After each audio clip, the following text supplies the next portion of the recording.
Telugu first news ముందుగా headlines చూద్దాం. YCP అనుబంధ నేతలపై నమోదైన కేసులను ప్రస్తావించిన లోకేష్. నేరారోపణలున్న వారికి పదవులు ఇవ్వద్దని వైసీపీకి లోకేష్ సూచన. రాజకీయాల్లో నైతిక విలువలు పాటించాలని పిలుపు. ప్రజాప్రతినిధులు పారదర్శకంగా వ్యవహరించాలని వ్యాఖ్య. గోదావరి వరద నీటి మట్టాన్ని వృధా చేస్తున్నారన్న శ్రీనివాస్ గౌడ్. రిజర్వాయర్లను పూర్తి స్థాయిలో నింపాలని ప్రభుత్వానికి సూచన. ప్రతి నీటి చుక్కను ఒడిసి పట్టాలని కోరిన శ్రీనివాస్ గౌడ్. సాగునీటి నిర్వహణలో అప్రమత్తంగా ఉండాలని సూచన. లోకేష్ పై వ్యక్తిగత విమర్శలు మానుకోవాలని సోమిరెడ్డి సూచన. విధానాలపై విమర్శలు చేయాలి గాని వ్యక్తిగతంగా కాదన్న సోమిరెడ్డి. అభివృద్ధి అంశాలపైనే రాజకీయ చర్చ జరగాలన్న సోమిరెడ్డి. రాజకీయాల్లో పరస్పర గౌరవం ఉండాలని పిలుపు. రాహుల్ సభా గౌరవాన్ని దెబ్బతీశారన్న బీజేపీ నేత ప్రభాకర్. ఫీజు రీయింబర్స్మెంట్ బకాయిలు వెంటనే విడుదల చేయాలని డిమాండ్. విద్యార్థుల సమస్యలపై కాంగ్రెస్ ప్రభుత్వం విఫలమైందన్న బీజేపీ. ప్రజా సమస్యలపై దృష్టి పెట్టాలని ప్రభుత్వానికి సూచన.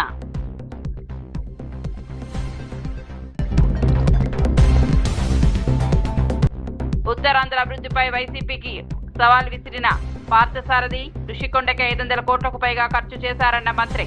భోగాపురం విమానాశ్రయం పనులు వేగంగా సాగుతున్నాయని వ్యాఖ్య. అభివృద్ధిపై బహిరంగ చర్చకు సిద్ధమన్న పార్థసారథి. ఇక వార్త వివరాల్లోకి వెళ్తే, వైసీపీ అనుబంధ విభాగాల నేతలపై మంత్రి నారా లోకేష్ తీవ్ర విమర్శలు చేశారు. ఆ పార్టీ అనుబంధ విభాగాల్లో కీలక బాధ్యతలు నిర్వహిస్తున్న కొందరు నేతలపై నమోదైన కేసులను ప్రస్తావిస్తూ సెటైరికల్ వ్యాఖ్యలు చేశారు. ఒకరు హిట్ అండ్ రన్ కేసులో నిందితుడిగా ఉన్నారని, మరొకరు భార్యను వేధించిన కేసులో ఉన్నారని ఆరోపించారు. మరో వ్యక్తిపై భూపత్రాల ఫోర్జరీ కేసుండగా ఇంకొకరు పొగాకు వ్యాపారిని కిడ్నాప్ చేసిన కేసులో ఉన్నారని పేర్కొన్నారు. ప్రజలకు ఆదర్శంగా ఉండాల్సిన బాధ్యత కలిగిన నాయకులపై ఇలాంటి ఆరోపణలు చేయడం బాధాకరమని అన్నారు. నేరారోపణలు ఎదుర్కొంటున్న వ్యక్తులకు రాజకీయ పదవులు ఇవ్వడం ప్రజాస్వామ్యానికి మంచిది కాదని వ్యాఖ్యానించారు. ప్రజా జీవితంలో ఉన్నవారు పారదర్శకంగా వ్యవహరించాలని, రాజకీయాల్లో నైతిక విలువలు పాటించాలని సూచించారు. నేర చరిత్ర కలిగిన వారిని ప్రోత్సహించే రాజకీయ సంస్కృతికి ప్రజలు తగిన గుణపాఠం చెబుతారని లోకేష్ పేర్కొన్నారు. Mumbai everything is underground over there. Odisha, it was a loss making, now it has become a profit making. So all the 4 DISCOM, and Odisha is the only state where there is zero subsidy. No subsidy to farmer, no subsidy to below poverty line. So government does not give 1 rupee subsidy, and it is being given to them by way of the Odisha, I've heard. Our state is a little bit more different. So we'll have to figure out the right model. Because we have our commitments to farmers and certain communities, so we'll have to build it up. This is Suzlon, sir. A little bit about Suzlon. I think you know everything, so... I know about you, so don't worry. Yes, sir. So I'll not waste your time. The only thing is speed. Yeah. ఇలాంటి నాకు ప్రేమ. ఇక్కడ మీ అందరు తెలుసు, 45 రోజులు నేను ఉమ్మడి జిల్లా కర్నూలు జిల్లాలో పాదయాత్ర చేశా. అన్ని నియోజకవర్గాలకు వెళ్ళా. ఆనాడు పత్తికొండకు వచ్చినప్పుడు 1000 మంది పోలీసులు అడ్డం పెట్టి మన్ని ఆపేదానికి ప్రయత్నించారు. కానీ ఆనాడే చెప్పా, మీ లోకేష్ తగ్గేదే లేదని. మీరు నన్ను నడిపించారు. వాళ్ళని ఇబ్బంది పెట్టినా మీరు నాకు అండగా నిలబడ్డాడు. నడువన్నా మీతో మేము నడుస్తాం, ఎవరు అడ్డొస్తారో వాళ్ళ సంగతి చూసుకుందామని మీరు చెప్పారు. అందుకే కర్నూలు జిల్లాకి ఒక కమిట్మెంట్ ఈ ప్రభుత్వానికి ఉంది. వేదికమైన గౌరవ ఇండస్ట్రీ శాఖ మార్చులు టీజీ భరత్ గారు ఉన్నారు. ఈరోజు ఆంధ్ర రాష్ట్రానికి పెద్ద ఎత్తున పరిశ్రమలు వస్తున్నాయంటే దాంట్లో కీలక పాత్ర గౌరవ మంత్రి టీజీ భరత్ గారిది. కేబినెట్ మీటింగ్లో ఎప్పుడు మేము కొట్టుకుంటాం. పెట్టుబడులు వచ్చినప్పుడు ఏ ప్రాంతానికి ఏ పరిశ్రమ పంపించాలని. అప్పుడు భరత్ గారు ఒక్కటే అంటారు, వెనుకబడిన జిల్లా, మీరు నడిచిన జిల్లా కర్నూలుకి ఇచ్చిన తర్వాతనే వేరే జిల్లాకి ఇవ్వండి అని కోరే వ్యక్తి భరత్ గారు. అంటే ఒక కమిట్మెంట్తో, ఒక పట్టుదలతో మేము పనిచేస్తున్నాం. ఈరోజు రిలయన్స్ ఇండస్ట్రీస్ కానివ్వండి, ఒక డ్రోన్ సిటీ కానివ్వండి, ఫార్మాకు సంబంధించిన అనేక పరిశ్రమలు కర్నూలు జిల్లాకి తీసుకొచ్చిన ఘనత కూటమి ప్రభుత్వాన్ని. ఈరోజు ప్రత్యేకంగా రెన్యూబుల్ ఎనర్జీ పరిశ్రమలు కూడా తీసుకొస్తున్నాం. ఈ పరిశ్రమ వల్ల ఈరోజు ఇన్స్టలేషన్ వల్ల కన్స్ట్రక్షన్ అప్పుడు 4,000 మంది యువకులకి ఉద్యోగాలు వస్తాయి. ఈ 800 మెగావాట్ల ద్వారా 1,100 మంది రైతులకి 30 సంవత్సరాలు లీజ్ వాళ్ళే డైరెక్ట్ గా మీ అకౌంట్ లో వేయబోతున్నారు. ప్రభుత్వం లక్ష్యం ఒకటే, పెద్ద ఎత్తున ఉద్యోగాలు ఉపాధి కల్పిస్తాం. అందుకే మన ఐటీఐని బలోపేతం చేస్తున్నాం, ఇండస్ట్రీ కనెక్ట్ తీసుకొస్తున్నాం. వేదికమైన సుజలాన్ సంస్థ కూడా దగ్గరకు వచ్చి మన ఐటీఐస్ ని బలోపేతం చేస్తున్నారు. రాబోయే రోజుల్లో వాళ్ళకి ఫ్యాక్టరీ కూడా ఇక్కడ ఆల్రెడీ కట్టారు. అనంతపూర్ జిల్లాలో 1,200 మందికి వాళ్ళు ఉద్యోగాలు కల్పిస్తున్నారు. ఇంకా పెద్ద ఎత్తున ఉద్యోగాలు కల్పించాలంటే నిరుద్యోగ యువకులకి మంచి స్కిల్ అందజేయండి, వాళ్ళకి ఉద్యోగాలు కల్పించే బాధ్యత మేము తీసుకుంటామని వాళ్ళు చెప్తాం జరిగింది. సో యువకులు కూడా పిలిపిస్తున్నా, ఉద్యోగాల కల్పన ప్రభుత్వం బాధ్యత. ఆ బాధ్యతని మేమందరం స్వీకరించాం. కానీ ఒక పట్టుదలతో, ఒక క్రమశిక్షణతో పనిచేయాల్సిన బాధ్యత యువత పైన కూడా ఉందని ఈ సభాముఖంగా తెలియజేస్తున్నా. కేవలం మన దేశమే కాదు, ఇతర దేశాలు తిరుగుతున్నాం. పెద్దలు కాల్వ శ్రీనివాస్ గారు చెప్పినట్లు నేను రష్యాకి వెళ్ళా, దక్షిణ కొరియాకు కూడా వెళ్ళా. నేనే కాదు, టీజీ భరత్ గారు అమెరికా గాని యూరోప్ గాని అనేక దేశాలు తిరిగి మన రాష్ట్రంలో పెట్టుబడులు తీసుకొస్తున్నారు. దాని వెనకాల ఒకే ఒక లక్ష్యం, ఆనాడు యువగలం పాదయాత్రలో నేను హామీ ఇచ్చా, 5 సంవత్సరాలు 20 లక్షల ఉద్యోగాలు నిరుద్యోగ యువకులు కల్పించాలని. ఆ హామీ నిలబెట్టుకునే దానికే ఈ ప్రక్రియ మేము చేస్తున్నాం. నిన్న కూడా మీటింగ్ లో చెప్పా, యువగలం పాదయాత్రకు వచ్చినప్పుడు కరెక్ట్ గా కర్నూలు పట్టణంలో కొంతమంది లాయర్లు, అడ్వకేట్లు కలిశారు. హైకోర్టు ఇక్కడ ఏర్పాటు చేయండి అని కోరారు. వాళ్ళకి ఒకటే చెప్పా, ఒకే రాష్ట్రం ఒకే రాజధాని, కానీ అభివృద్ధి వికేంద్రీకరణ చేసే బాధ్యత మీ లోకేష్ తీసుకుంటాడని. ఆనాడు నేను హామీ ఇచ్చా, కర్నూలుకి హైకోర్టు బెంచ్ తీసుకొచ్చే బాధ్యత మీ లోకేష్ తీసుకుంటాడని. జిల్లాలో కనీస వేతనాలు అమలు చేయాలని డిమాండ్ చేస్తూ సిఐటియు ఆధ్వర్యంలో కలెక్టరేట్ ముట్టడి కార్యక్రమం చేపట్టారు. పుట్టపర్తిలో కలెక్టరేట్ వైపు ర్యాలీగా వెళ్తున్న కార్మికులను పోలీసులు అడ్డుకోవడంతో ఉద్రిక్త పరిస్థితులు నెలకొన్నాయి. సిఐటియు నేతలు పోలీసుల మధ్య తీవ్ర వాగ్వాదం చోటు చేసుకుంది. పెరుగుతున్న నిత్యావసర ధరలతో కార్మికుల జీవితం భారంగా మారిందని సిఐటియు నాయకులు ఆవేదన వ్యక్తం చేశారు. 15 ఏళ్లుగా అనేక రకాల కార్మికులకు కనీస వేతనాలు అమలు కావడం లేదని ఆరోపించారు. కార్మికులకు ఈఎస్ఐ, పిఎఫ్ వంటి చట్టబద్ధ హక్కులను ప్రభుత్వం వెంటనే అమలు చేయాలని డిమాండ్ చేశారు. ఉద్యమాలను పోలీస్ బలంతో అణిచివేయలేరని సిఐటియు రాష్ట్ర ఉపాధ్యక్షుడు ఓబులు స్పష్టం చేశారు. కార్మికుల సమస్యలను ప్రభుత్వం వెంటనే పరిష్కరించాలని, చట్టబద్ధమైన వేతనాలు అమలు చేయాలని విజ్ఞప్తి చేశారు. అనంతరం పరిస్థితిని అదుపులోకి తీసుకొచ్చిన పోలీసులు నిరసనకారులను చెదరగొట్టారు.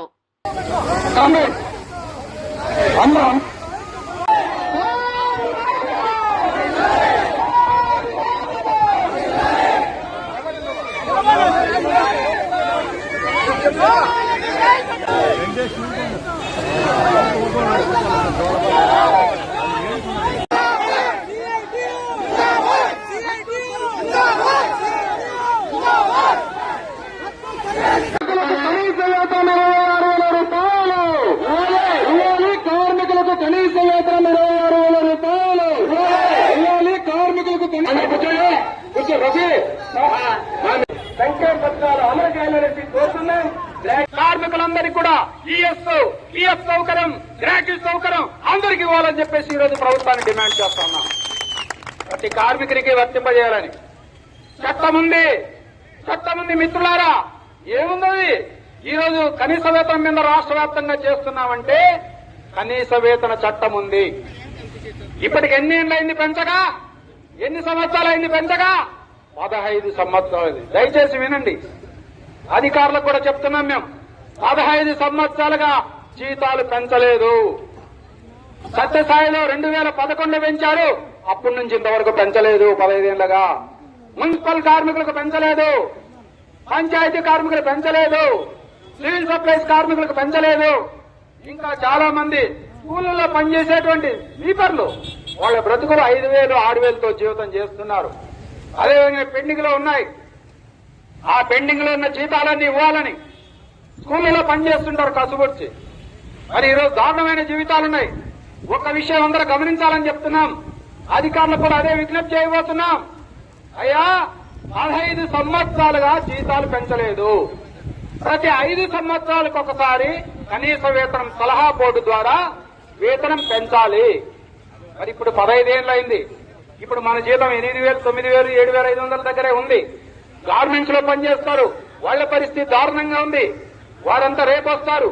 అంగన్వాడీ, ఆశ, మధ్యాహ్న భోజనం రేపుంది వాళ్ళ ధర్నా.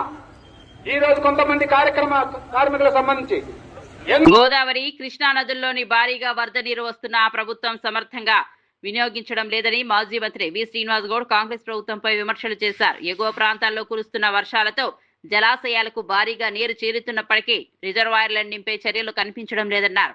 ప్రాజెక్టులో ఉన్న అన్ని పంపులను పూర్తి స్థాయిలో వినియోగించి నీటిని నిల్వ చేయాల్సిన అవసరం ఉందని సూచించారు. ఎల్నివో పరిస్థితులను దృష్టిలో ఉంచుకొని గోదావరి, కృష్ణా నదుల నుంచి కిందకి వృధాగా వెళ్తున్న ప్రతి నీటి చుక్కను ఒడిసి పట్టాలని అన్నారు. ప్రభుత్వం సమయానికి స్పందించకపోతే పాలమూరు జిల్లా మళ్లీ ఎడారిగా మారే ప్రమాదం ఉందని హెచ్చరించారు. రైతుల ప్రయోజనాలను దృష్టిలో పెట్టుకుని సాగునీటి నిర్వహణలో ప్రభుత్వం మరింత అప్రమత్తంగా వ్యవహరించాలని కోరారు. నీటి వనరుల వినియోగంలో నిర్లక్ష్యం వల్ల భవిష్యత్తులో తీవ్ర ఇబ్బందులు ఎదురయ్యే అవకాశం ఉందని శ్రీనివాస్ గౌడ్ పేర్కొన్నారు. వరదలు వచ్చినప్పుడు నింపాల, జూరాల నిండుతున్నా పంపులు ఆన్ చేయలేదు. రైతులందరూ కూడా ధర్నా చేస్తాం, మేమే ఆన్ చేసుకుంటాం అని ఆగ్రహం చేస్తే నిన్న ఆన్ చేసిండ్రు. నిన్న ఆన్ చేసి ఇన్ఫ్లో ఎంత ఉందో అవుట్ఫ్లో దాదాపు అంతా పవర్ జనరేషన్ పైన మొత్తం వెళ్ళిపోతున్నాయి, కిందికి వెళ్ళిపోతున్నాయి. పంపులు మొత్తం ఆన్ చేయలేదు. కనుక మాది ప్రధానంగా ఏంటంటే ఇమ్మీడియట్గా రామన్పాడు కానీ, కోయిల్ సాగర్ కానీ, భీమా ఫేజ్ 2 కానీ, సంగమండ ఫేజ్ 2 కానీ, ఫేజ్ 1 కానీ, కేఎల్ఐ కింద పంపులు కానీ, పాలమూరు రంగారెడ్డి జిల్లా ప్రాజెక్టు కింద మరి నార్లాపూర్ దగ్గర పంపు కానీ ఇమ్మీడియట్గా ఆన్ చేయాలి. అన్నీ ఆన్ చేసి నింపాలి. అగ్రికల్చర్ వాటర్ కూడా ఇవ్వాలి. ఆంధ్ర ప్రాంతంలో వాళ్ళు రెడీగా ఉన్నారు నాట్లు వేసుకోవడానికి. మరి నీళ్ళు ఇక్కడ నుంచే పోతాయి. ఇక్కడ ఓన్లీ తాగునీటి అవసరాలకు ఇస్తాము అంటే అదేం లెక్క ఉంది. కనుక దీన్ని ప్రభుత్వంలో అధికారుల సమన్వయం లేక ఇష్టానుసారంగా వ్యవహరిస్తూ ఉన్నారు. ఎవరి ప్రయోజనాల గురించి ఉన్నారు రాజకీయ నాయకులు కానీ అధికారులు కానీ ఒకసారి ఆలోచన చేయాలి. రైతుల ఆగ్రహం గురి కాకముందే అప్రమత్తం కావాలి. అటు కాళేశ్వరం కూడా మనం చూసినాం. కాళేశ్వరం రిజర్వాయర్ పైన కూడా అనేక రకాల అపోహలు చేసిండ్రు. ఒక్క పిల్లర్ ఇప్పటి వరకు 1-2 పిల్లర్లు రిపేర్ చేసింటే ఈ పాటికి అన్ని రిజర్వాయర్లు నిండుకునేది.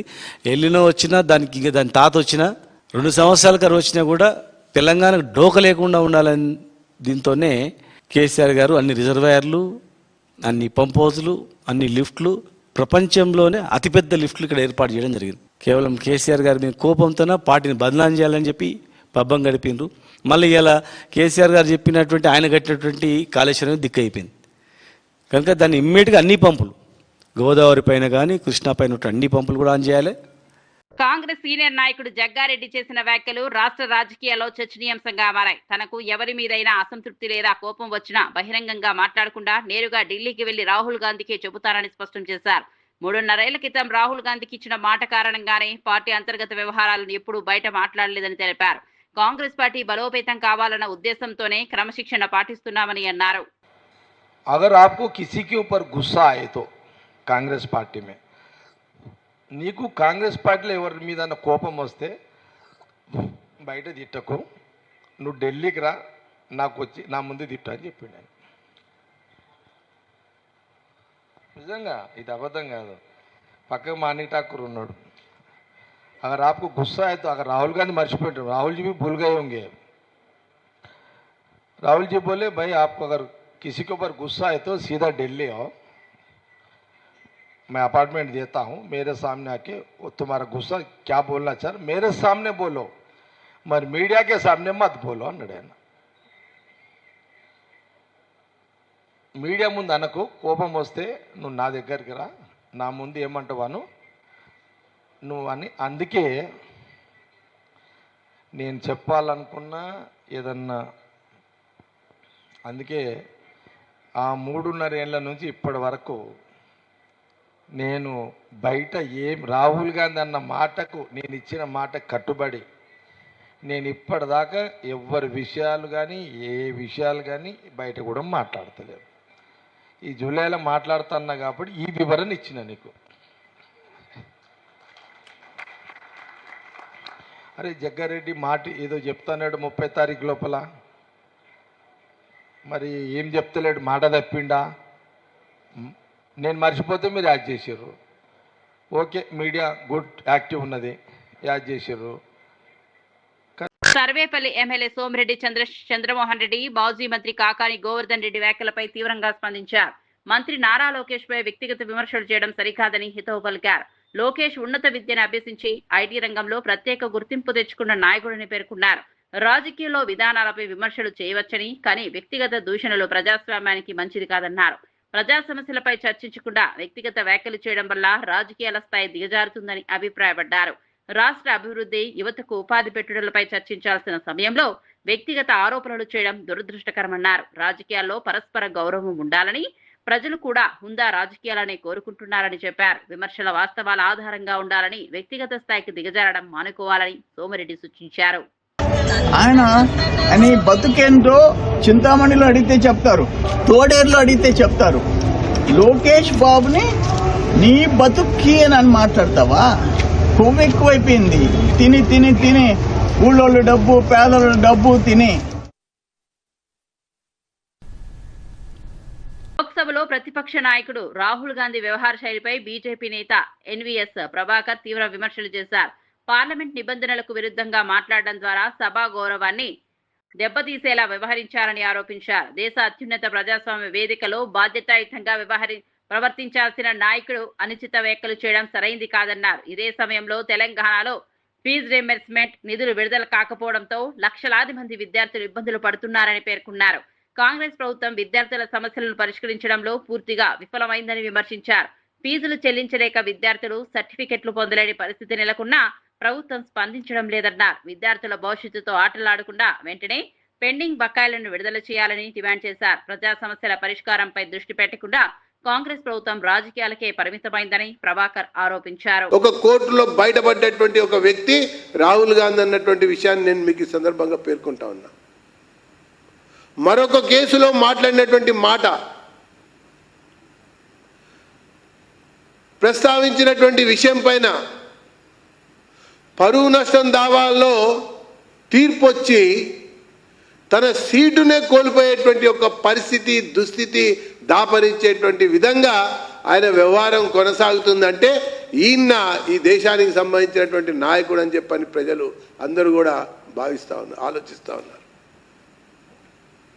ఒక సందర్భంలో ఆ రకమైనటువంటి వ్యవహారం అంటే న్యాయస్థానంలో తప్పైంది అని ఉపసంహరించుకుంటున్నటువంటి వ్యవహారం, ఇంకో సందర్భంలో న్యాయస్థానమే తీర్పిచ్చి ఈయన సీటునే గల్లంతు చేసినటువంటి విషయం ఇంకొకటైతే, దాని మీద ఇంకొక న్యాయస్థానానికి వెళ్ళి స్టే తెచ్చుకుని ఆ స్టేలో పార్లమెంట్లో కొనసాగుతున్నటువంటి వ్యక్తి ఈ రాహుల్ గాంధీ అని చెప్పి నేను పేర్కొంటా ఉన్నా. అంతేకాదు ఒక ఆర్థికపరమైనటువంటి కేసులో, ఒక ఈడీ కేసులో, ఒక ఆర్థిక కుంభకోణం కేసులో ఈ తల్లి కొడుకులు ఇద్దరు కూడా బెయిల్ మీద ఉన్నటువంటి వ్యక్తులు. వీళ్ళు నీతి రీతి గురించి మాట్లాడుతున్నారు. ఆ బెయిల్ రద్దు అయితే ఈయన పోవాల్సింది జైలుకి. రాహుల్ గాంధీ మాట్లాడతాడు, అదొక విషయం. ఇంకో విషయానికి వస్తే అసలు ఈయన యువతకి ప్రతీకట, విద్యార్థికి నిలుటద్దమట. అయ్యా రాహుల్ గాంధీ గారు, తెలంగాణ ఆంధ్ర అభివృద్ధిని వైఎస్ఆర్సీపీ ప్రభుత్వం పూర్తిగా నిర్లక్ష్యం చేసిందని మంత్రి కొలుసు పార్థసారథి విమర్శించారు. 3 రాజధానుల పేరుతో విశాఖ అభివృద్ధిపై పెద్ద ఎత్తున ప్రచారం చేసినా ఒక్క రూపాయి కూడా సరైన విధంగా ఖర్చు చేయలేదని ఆరోపించారు. అయితే రుషికొండ ప్యాలెస్ నిర్మాణానికి మాత్రం 500 కోట్లకు పైగా ఖర్చు చేశారని విమర్శించారు. కూటమి ప్రభుత్వం అధికారంలోకి వచ్చిన తర్వాత భోగాపురం అంతర్జాతీయ విమానాశ్రయం వంటి కీలక ప్రాజెక్టులు వేగంగా ముందుకు సాగుతున్నాయని అన్నారు. ఉత్తరాంధ్ర అభివృద్ధికి ప్రభుత్వం కట్టుబడి పనిచేస్తోందని పేర్కొన్నారు. అభివృద్ధిపై వైఎస్ఆర్సీపీ నేతలు బహిరంగ చర్చకు రావాలని సవాల్ విసిరారు. ప్రజలకు నిజాలు తెలియజేయడానికి ఎప్పుడైనా సిద్ధమని అన్నారు. ఉత్తరాంధ్రలో మౌలిక వస్తువులు, పరిశ్రమలు, ఉపాధి అవకాశాల పెంపుపై ప్రభుత్వం ప్రత్యేక దృష్టి పెట్టిందని వివరించారు. రాజకీయ విమర్శల కంటే అభివృద్ధి అంశాలపై చర్చ జరగాలని మంత్రి పార్థసారథి సూచించారు. కౌంట్ డౌన్ ప్రారంభమైంది. 1వ తారీఖున ఉత్తరాంధ్ర ప్రజలందరూ కూడా ఎప్పటి నుంచి ఎదురు చూస్తున్న భోగాపురం ఇంటర్నేషనల్ ఎయిర్పోర్ట్ ప్రారంభం కాబోతా ఉంది. చంద్రబాబు నాయుడు గారి నాయకత్వంలోని కూటమి ప్రభుత్వం అటు తిరుపతి నుండి ఇటు విశాఖ, ఇచ్చాపురం వరకు మధ్యలో అమరావతి అన్ని ప్రాంతాలను కూడా సమదృష్టితో చూస్తూ ఆయా ప్రాంతాల అవసరాలు, ఆయా ప్రాంతాల్లో లభించే వనరులు అన్నిటినీ ఆసరా చేసుకుని ఈ రాష్ట్రాన్ని అభివృద్ధిలో దూసుకుపోయేటట్లు చేస్తుందని చెప్పడానికి చాలా గర్వపడుతున్నానని చెప్పేసి మనం చేస్తాను. ఒకప్పుడు ఉత్తరాంధ్ర వలసలకు చిరునామాగా ఉన్న ఉత్తరాంధ్రని ఈరోజు దేశంలోని అన్ని ప్రాంతాల యువకులకి, ప్రపంచంలోని అన్ని దేశాల్లో ఉన్న పెద్ద పెద్ద కార్పొరేట్ సంస్థలకి ఈరోజు విశాఖపట్నం ఉత్తరాంధ్ర డెస్టినేషన్గా మారిందని చెప్పేసి చెప్పడానికి చాలా గర్వపడుతున్నానని చెప్పేసి మనం చేస్తాను కూటమి ప్రభుత్వం నాయకత్వం. నియోజకవర్గంలో ఇటీవల చోటు చేసుకున్న పరిణామాలపై ఎమ్మెల్యే భూమా అఖిలప్రియ స్పందించారు. టీడీపీ రాష్ట్ర అధ్యక్షుడు పల్లా శ్రీనివాసరావును కలిసి నియోజకవర్గ పరిస్థితులపై పూర్తి వివరాలు వెల్లడించినట్లు తెలిపారు. ఈ సందర్భంగా భూమా నాగిరెడ్డి, శోభా నాగిరెడ్డి ప్రజాసేవను ఆదర్శంగా తీసుకుని అదే స్థాయిలో పనిచేయాలని పల్లా సూచించినట్లు చెప్పారు. నియోజకవర్గంలో అనవసర వివాదాలకు తావివ్వకుండా ప్రజల సమస్యల పరిష్కారంపైనే దృష్టి పెట్టాలని పార్టీ అధిష్టానం సూచించిందన్నారు. పార్టీ తరపున తనకు పూర్తి సహకారం ఉంటుందని పల్లా శ్రీనివాసరావు భరోసా ఇచ్చినట్లు వెల్లడించారు. ప్రజల విశ్వాసాన్ని నిలబెట్టే విధంగా పనిచేస్తారని అఖిలప్రియ తెలిపారు. పార్టీ క్రమశిక్షణను పాటిస్తూ కార్యకర్తలతో ముందుకు సాగుతానన్నారు. అభివృద్ధి కార్యక్రమాల అమలుకు ప్రాధాన్యమిస్తూ ఆళ్లగడ్డను మరింత అభివృద్ధి పథంలో నడిపిస్తానని స్పష్టం చేశారు. చాలా హైప్ రావడంతో ఒక కన్ఫ్యూజన్ క్రియేట్ కాకూడదనే ఒక నమ్మకంతో మేమే ఈరోజు పల్లా శ్రీనివాసులు గారిని కలిసి అన్ని విషయాలు కూడా క్లారిఫికేషన్ ఇవ్వడం జరిగింది. జిల్లాలో ఏం జరుగుతుంది, ఆళ్లగడ్డలో ఏం జరుగుతుంది అన్నీ కూడా చర్చించడం జరిగింది. శోభా నాగిరెడ్డి గారు, భూమా నాగిరెడ్డి గారు ఏ విధంగా రాజకీయాలు చేశారు, తప్పకుండా నువ్వు కూడా ఆ స్థాయికి వెళ్ళి రాజకీయాలు చేయాలా, పార్టీ తరఫు నుంచి అన్ని విధాలుగా నీకు సపోర్ట్ ఉంటుంది. ఏదైనా చిన్న డిస్టర్బెన్స్ వచ్చినప్పుడు నువ్వు పార్టీ కూడా తెలియజేసి ఒక క్లారిఫికేషన్ ఇస్తే బాగుంటుందని చెప్పి ఆయన కూడా చెప్పడం జరిగింది. సో ఒక చాలా జనరల్ డిస్కషన్ ఈరోజు చేయడం జరిగింది. మా తరపు నుంచి కూడా ఎప్పటి నుంచో చెప్పాలనుకున్న క్లారిఫికేషన్స్ అన్ని కూడా ఈరోజు పల్లా శ్రీనివాసులు గారికి ఇవ్వడం జరిగింది. సాయికృష్ణ కేసులో కీలక పరిణామాల మధ్య సాయికృష్ణ పిన్ని అడ్వకేట్ కనకదుర్గ సంచలన వ్యాఖ్యలు చేశారు. ముఖ్యమంత్రి చంద్రబాబును కలిసిన తర్వాత ఈ కేసు పూర్తిగా తప్పుదారి పట్టిందని ఆరోపించారు. సాయికృష్ణ తల్లి విజయలక్ష్మి తరచూ మాట మారుస్తున్నారని పేర్కొన్నారు. హేబియస్ కార్పస్ పిటిషన్ ఉపసంహరణపై కుటుంబంలో గందరగోళం నెలకొందని చెప్పారు. అంటే ఆవిడ వెంటనే నా దగ్గరికి వచ్చి నేను హేబియస్ కార్పస్ పిటిషన్ ఏం విత్డ్రా చేసుకోలేదు, సిబిఐ ఎంక్వైరీ వద్దని మాత్రమే విత్డ్రా చేసుకున్నాను. కాదమ్మా ఒకసారి పిటిషన్ చూడని నేను చెప్పాను. చెప్తే ఫస్ట్ వాళ్ళు వేసిన దానిలో కావాలంటే రుత్విక గారు వేసిన పిటిషన్లో ఏముందంటే ఫస్ట్ సిబిఐ ఎంక్వైరీ వద్దు అని చెప్పి ఎండింగ్ పెట్టి నెక్స్ట్ పేజీలో హేబియస్ కార్పస్ పిటిషన్ విత్డ్రా అని చెప్పి రాసింది. ఆ విషయాన్ని నేను ఆవిడ దృష్టికి తీసుకెళ్తే సరే అని చెప్పేసి గుడివాక వాసుదేవరావు గారు మా కజినే, నాకు సొంత తమ్ముడు అవుతాడు, అతన్ని అడ్వకేట్గా నేను నియమించుకుంటున్నానని 22వ తారీఖున గాడ విజయలక్ష్మి గారు సంతకాలు పెట్టి ఆ కాగితాలన్నీ మేము కోర్టుకు సబ్మిట్ చేసాం. సబ్మిట్ చేస్తే అదర్ సైడ్ నోటీస్ కూడా ఇచ్చాం. ఎప్పుడైతే మేము ఇచ్చామో మళ్ళీ ఆవిడ తీసుకొచ్చి నయన భయాన్ని నచ్చజెప్పి మళ్ళీ మాకు కావాలంటే రుత్విగానే కావాలని చెప్పి ఈరోజు కోర్టులో చెప్పించారు. మళ్ళీ ఈరోజు గంటకు ఒక మాట మాట్లాడుతుంది. ఇందులో వాసుదేవరావు గారు తప్పు కానీ నా తప్పు కానీ ఏం లేదు, ఇక్కడ చేస్తుందంట. అసలు మెయిన్ ఈ పిటిషన్ కేసులోనే తప్పు చేస్తున్నారు. ఒకటి చెప్పి ఇంకోటి బయలు చేస్తున్నారు. వాళ్ళు చెప్పింది ఏంటి, సిబిఐ వద్దని. సరే అని ఒప్పుకొని సంతకం పెట్టింది. కానీ వాళ్ళు వేసింది ఏంటి, హేబియస్ కార్పస్ పిటిషన్ కూడా విత్డ్రా అని. ఈ విషయాన్ని నిజమని నేను చెప్తున్నా కానీ నన్ను కాదని తప్పుదారి పట్టేస్తున్నారు. అసలు ఈ కేసు మొత్తం తప్పుదారి పట్టింది ఎప్పటి నుంచి అంటే చంద్రబాబు నాయుడు గారిని కలిసిన దగ్గర నుంచి ఈ కేసు తప్పుదారి పట్టింది. స్టెప్ బై స్టెప్ ఈ కేసుని తప్పుదారి పట్టించేసింది. అంటే హెబియస్ కార్పస్ లేకపోతే అసలు కేసే ఉండదు కదండి. అవును, అందుకే కదా ఇదంతా చేస్తున్నారు. ఏబిఎస్ కార్పస్ లేకపోతే ఈ కేసే ఉండదు. అందుకని చెప్పేసి ఏబిఎస్ కార్పస్ ని స్టెప్ బై స్టెప్ తీసేయాలని చెప్పేసి చూస్తున్నారు. నాగరాజు కూడా క్రాష్ చేయాలి అంటే ఒక పిటిషన్ కూడా వేశారు. అది కూడా నాగరాజు గారికి మరి ఆయన డిపార్ట్మెంట్ లో ఉన్నారు. చరిత్రలో ఇప్పటి వరకు ఒక మర్డర్ కేసు ని క్రాష్ చేయమని చెప్పేసి పిటిషన్ వేయడం మీరు ఎప్పుడైనా చూసారా, విన్నారా చూసారా? మరి ఎందుకంటే అసలు దొంగలు బయటపడతారు కాబట్టి క్రాష్ పిటిషన్కి వచ్చారు. క్రాష్ పిటిషన్ ఎలాంటి రిజల్ట్ వస్తుందో చూద్దాం. జడ్జి గారు ఏం చెప్పారండి? అంటే ఇన్నిసార్లు పిటిషన్ వేస్తున్నారు ఐఓకి సంబంధించి, ఐఏకి జడ్జి గారు ఏం చెప్తున్నారు? ఎటువంటి వాదనలు జరిగాయి లోపలకు? ఏమో నీకు ఏ అడ్వకేట్ కావాలని అడిగారు, అంతే. ఏమి వాదనలు ఏం జరగలేదు. నాకు ప్రభుత్వ ఉద్యోగులపై టీడీపీ నాయకుల దాడులు పెరిగిపోయాయని వైఎస్ఆర్సీపీ ఎంప్లాయీస్ పెన్షనర్స్ వింగ్ రాష్ట్ర అధ్యక్షుడు నలమారు చంద్రశేఖర్ రెడ్డి ఆరోపించారు. విధి నిర్వహణలో ఉన్న ఉద్యోగులపై దాడులు జరుగుతున్నాయని ప్రభుత్వం దృష్టికి ఎన్నిసార్లు తీసుకెళ్లినా చర్యలు కనిపించడం లేదన్నారు. కూటమి ప్రభుత్వంలో దాడులు సర్వసాధారణం అయిపోతూ ఉన్నాయి.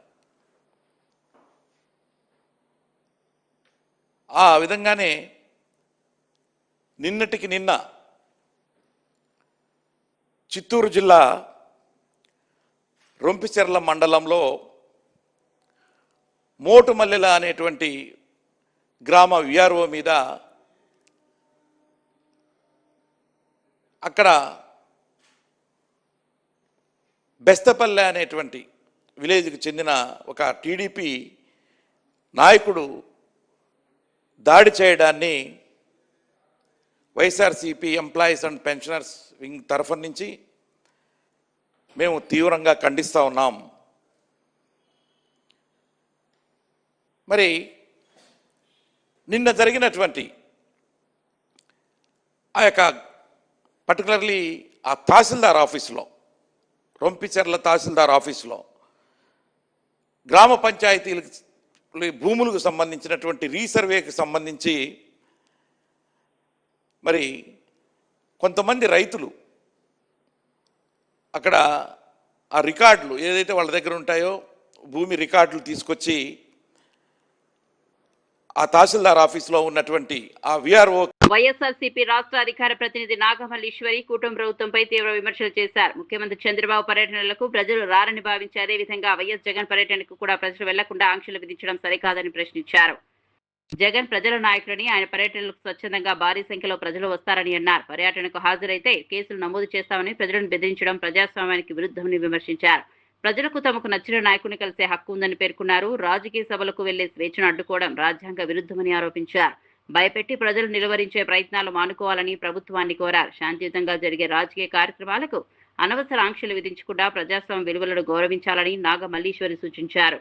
జగన్ పర్యటనకు ప్రజల నుంచి భారీ స్పందన లభిస్తోందని ధీమా వ్యక్తం చేశారు. అడ్డగోలుగా కేసులు పెడతాము అంటే నేను ఎక్కడ వినలేదు.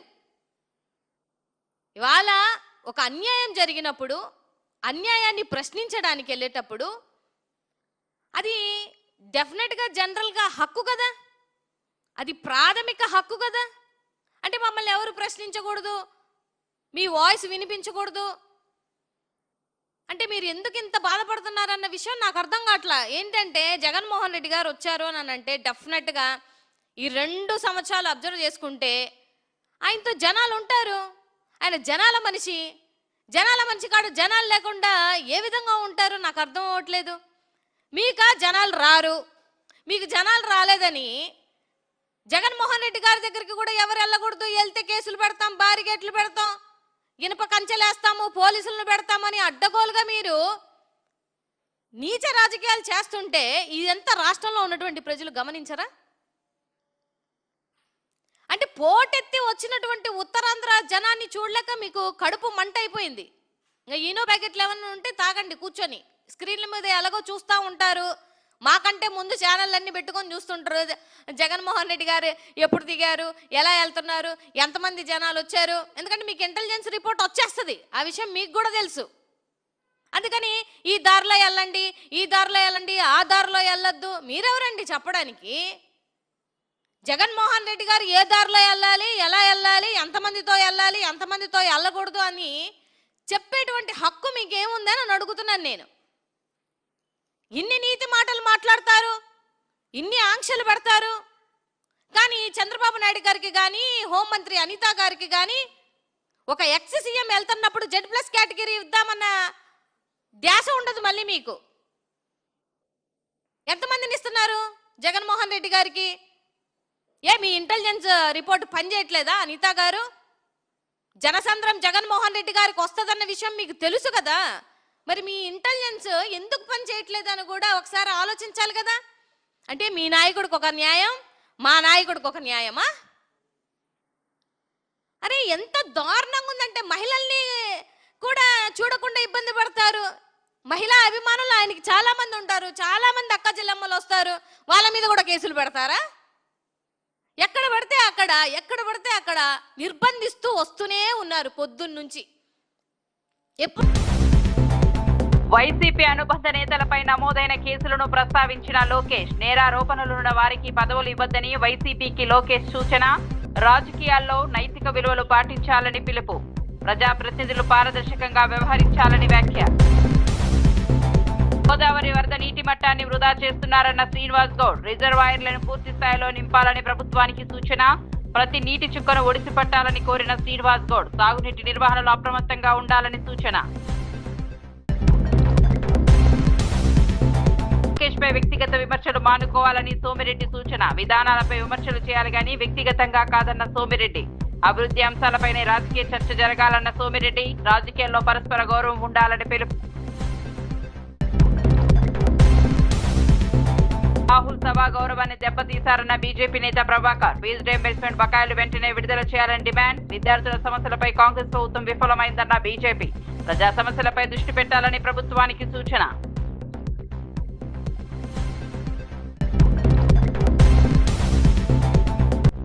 ఉత్తరాంధ్ర అభివృద్ధిపై వైసీపీకి సవాల్ విసిరిన పార్థసారథి, ఋషికొండకి 500 కోట్లకు పైగా ఖర్చు చేశారన్న మంత్రి. భోగాపురం విమానాశ్రయం పనులు వేగంగా సాగుతున్నాయని వ్యాఖ్య.